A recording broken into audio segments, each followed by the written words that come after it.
আসসালামু আলাইকুম ভিউয়ার্স, কেমন আছেন সবাই? আশা করছি সবাই অনেক ভালো আছেন। আমিও মহান আল্লাহর অশেষ রহমতে অনেক ভালো আছি। অনেকদিন পর আমি আজকে আবারও হাজির হয়েছি আপনাদের মাঝে নতুন একটি মেডিসিনের রিভিউ নিয়ে। ভিউয়ার্স, আজকের ভিডিওটি অনেক বেশি ইম্পর্ট্যান্ট, বিশেষ করে যারা বা যাদের বাচ্চা কনসেপ্ট হচ্ছে না তাদের ক্ষেত্রে খুবই গুরুত্বপূর্ণ কিছু তথ্য আপনাদের মাঝে তুলে ধরার চেষ্টা করব। তো ভিউয়ার্স, প্রথমে আমরা এই ওষুধটি সম্পর্কে কিছুটা পরিচিত হয়ে নেব। ভিডিও স্ক্রিনে আপনারা যে ওষুধটি দেখতে পাচ্ছেন এটা হলো ইউবিকিউ ক্যাপসুল। এই ওষুধটির জেনেরিক হলো কোএনজাইম কিউ। এটি রিডেন ফার্মাসিউটিক্যাল লিমিটেড উৎপাদন করে থাকেন। ভিউয়ার্স, আজকের ভিডিওটিতে এই ওষুধটি কোন কোন ক্ষেত্রে চিকিৎসকরা সেবনের নির্দেশনা দিয়ে থাকেন, কারা এই ওষুধটি সেবন করতে পারবেন, কারা সেবন করতে পারবেন না ইত্যাদি নানান বিষয় নিয়ে আলোচনা করব। এর জন্য আপনাদের ভিডিওটি টেনে না দেখে সম্পূর্ণ ভিডিওটি দেখার অনুরোধ রইল, যাতে করে কোনো গুরুত্বপূর্ণ বিষয় আপনি মিস না করেন। তবে তার আগে একটি কথা, আপনি যদি আমাদের ইউটিউব চ্যানেলে নতুন হয়ে থাকেন তাহলে দয়া করে চ্যানেলটিকে সাবস্ক্রাইব করে পাশে থাকবেন এবং ভিডিওটিতে একটি লাইক দিয়ে অন্যকে দেখার সুযোগ করে দেবেন। তো ভিউয়ার্স, চলুন আর কথা না বলে এই ভিডিওটি শুরু করা যাক। Hello viewers, welcome to my another video. প্রথমে আমরা এই ওষুধটি কোন কোন ক্ষেত্রে চিকিৎসকরা সেবনের নির্দেশনা দিয়ে থাকেন সেটা নিয়ে আলোচনা করব। ভিউয়ার্স, এই ইউবিকিউ ক্যাপসুলটি সাধারণত ইনফার্টিলিটি ও বন্ধ্যাত্বর ক্ষেত্রে কাজ করে থাকে। এছাড়া স্নায়ুতন্ত্রের জটিলতা সহ অন্যান্য বিভিন্ন জটিলতার ক্ষেত্রে চিকিৎসকরা এই ইউবিকিউ ক্যাপসুলটি সেবনের নির্দেশনা দিয়ে থাকেন। ভিউয়ার্স, এই ইনফার্টিলিটি ও বন্ধ্যাত্বর সমস্যা বলতে আমরা যেটা বুঝে থাকি সেটা হলো যে সকল নারীরা ডিম্বাণু স্বল্পতায় ভুগছেন তাদের ডিম্বাণু শক্তিশালী ও বৃদ্ধি করার ক্ষেত্রে চিকিৎসকরা এই ইউবিকিউ ক্যাপসুলটি সেবনের নির্দেশনা দিয়ে থাকেন, অথবা এই সকল সমস্যার ক্ষেত্রে ইউবিকিউ ক্যাপসুলটি খুবই কার্যকরিতা ভূমিকা পালন করে থাকে।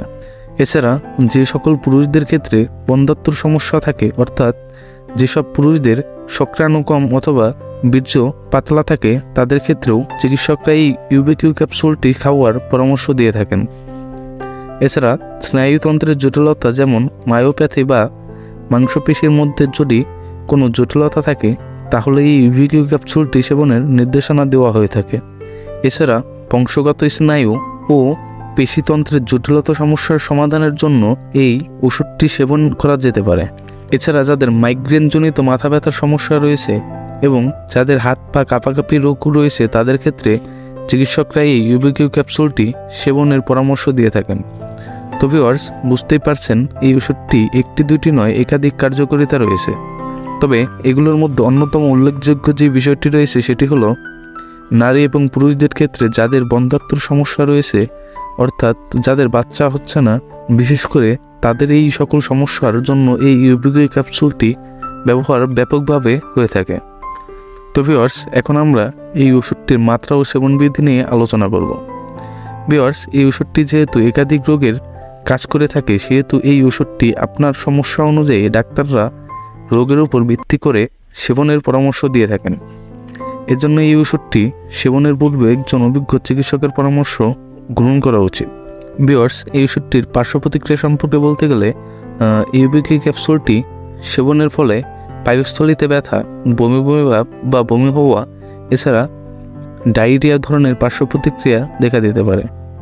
ভিউয়ার্স, গর্ভাবস্থায় এই ওষুধটি সেবন করা যাবে কিনা এটা নিয়ে আলোচনা করব। গর্ভাবস্থায় এই ওষুধটি সেবন করা উচিত নয়।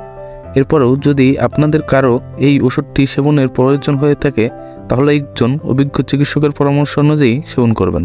ভিউয়ার্স, সবশেষে এই ওষুধটির বর্তমান বাজার মূল্য নিয়ে আলোচনা করব।